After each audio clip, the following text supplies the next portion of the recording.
Now the second question. So the second question um, is about selecting a number of correct statements out of a lot of statements, and in each of these statements, we have a claim that according to the limit test, the following series converges or diverges. Right. So now I'm going to start with all answers that are ticked, and then I will explain which of them are wrong and how to rule them out.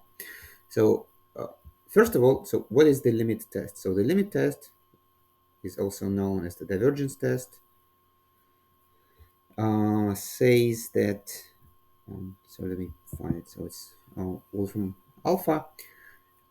So it says that um, if a series converges, then the limit of the sequence of its of its terms should be zero, right? So and of course it also means that if the underlying sequence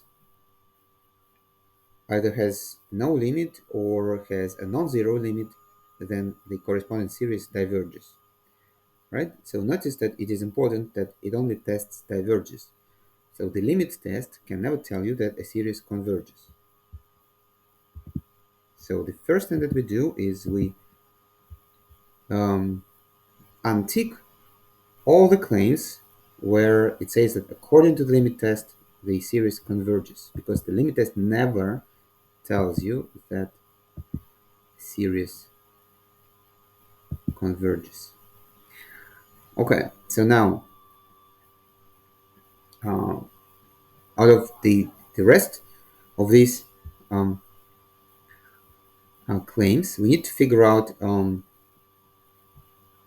which series diverge according to the limit test, right? And the limit test says that if the limit is not zero, then the series diverges. Okay, so let us look at them. So the first, -1 to the n divided by n. So the limit is zero, so the limit test is inconclusive. We don't know, right? So the statement, the claim that according to the limit test, the following series diverges is wrong.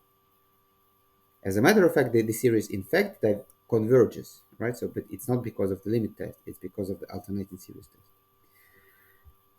So, according to the limit test, the following series diverges, right? So here the series is 1 over nth root of ln n, and as we just saw in the first question, the limit of nth root of ln n is 1, so it is not 0. So yes, according to the limit test, the series diverges. Correct. Okay. So next, according to the limit test, the following series diverges, and the series is 1 over n raised to the power 3 over 2. Well, the limit is 0, so um, the limit test is inconclusive. All right, and finally we have, so the last one is according to the limit test, the following series diverges. Well, so here the common term is n over n plus 2 raised to the power n, and we also have this -1 raised to the n. But in the limit test, all that we care about is whether or not the sequence has limit 0, right? And uh, whether or not the limit is 0 actually is not affected by the sign, by negative or positive sign. So it doesn't matter whether we have -1 to the n or just the expression n over n plus 2 raised to the n. So, if the limit is 0, it's still going to be 0. If the limit is not 0, then it's still going to be non-zero. All right. Now, so therefore, here the question is whether or not the limit of n divided by n plus 2 raised to the power n is 0 or it's not 0. So let me write it somewhere here. So limit as n goes to infinity, n over n plus 2 raised to the power n. Is it 0 or is it not 0? Here the answer is not really very obvious because, well, n divided by n plus 2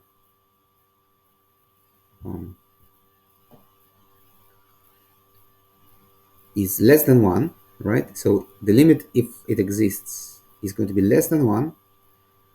On the other hand, if we take a number less than 1 and raise it to a large power, which is n, so then we may actually get something that is close to 0.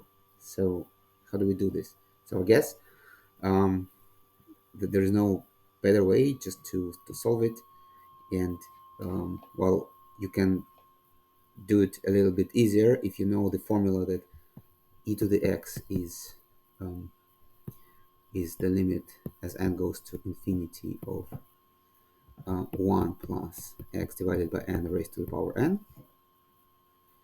right? So because if you know that this formula, then you can write it n over n plus 2 over n is really 1 divided by n plus 2 over n raised to the n, which is 1 over 1 plus 2 to the n raised to the power n.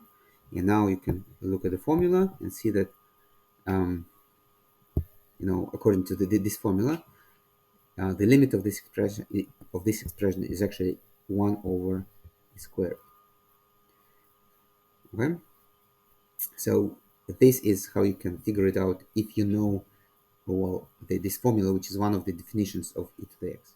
If you don't know this formula, then I guess what you can do is just to switch to the logarithmic notation, right? So n over n plus 2 raised to the power n is really um, e to the power n times logarithm of n divided by n plus 2,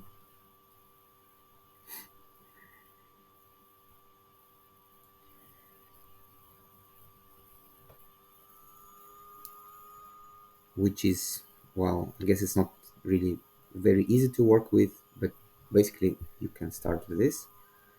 Um,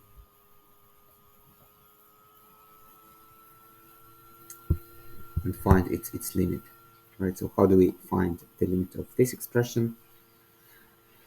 Um, a limit as, well, we can switch to the fitting function, so we can find the limit as x goes to infinity of x times logarithm of x divided by x plus 2. Um, which is the limit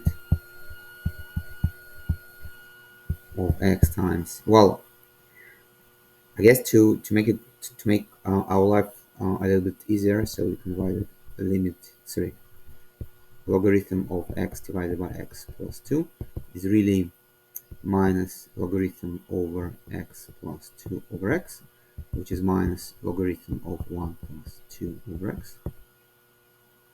Right, so this is going to be minus logarithm of 1 plus 2 over x. And then you can actually apply L'Hopital's rule as follows. Um,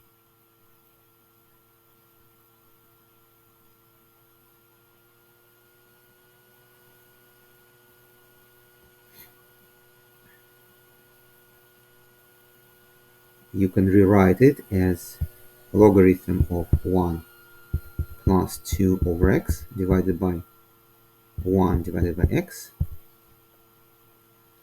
right? Well, with a minus sign. And then you take,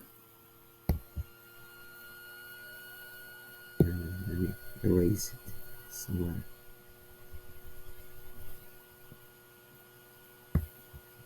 And then you take the derivative of the numerator and the derivative of the denominator, right? So the differentiating the numerator, we get 1 over 1 plus 2 over x times minus 2 over x squared.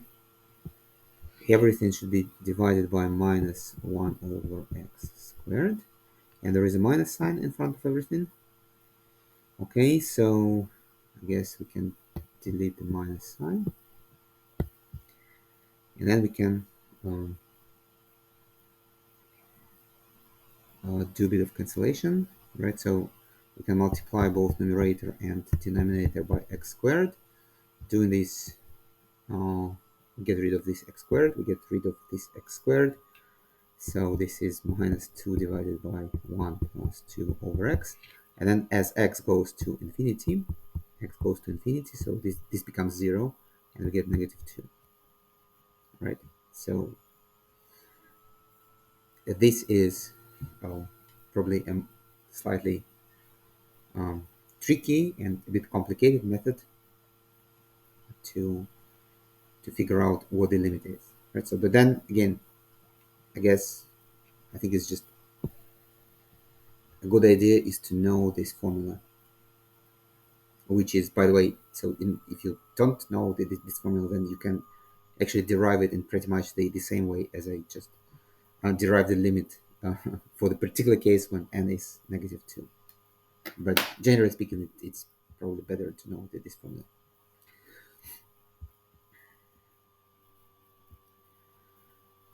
All right, so what is important is that the limit is not 0, so so the statement is correct. So since the limit is not 0, the corresponding series diverges.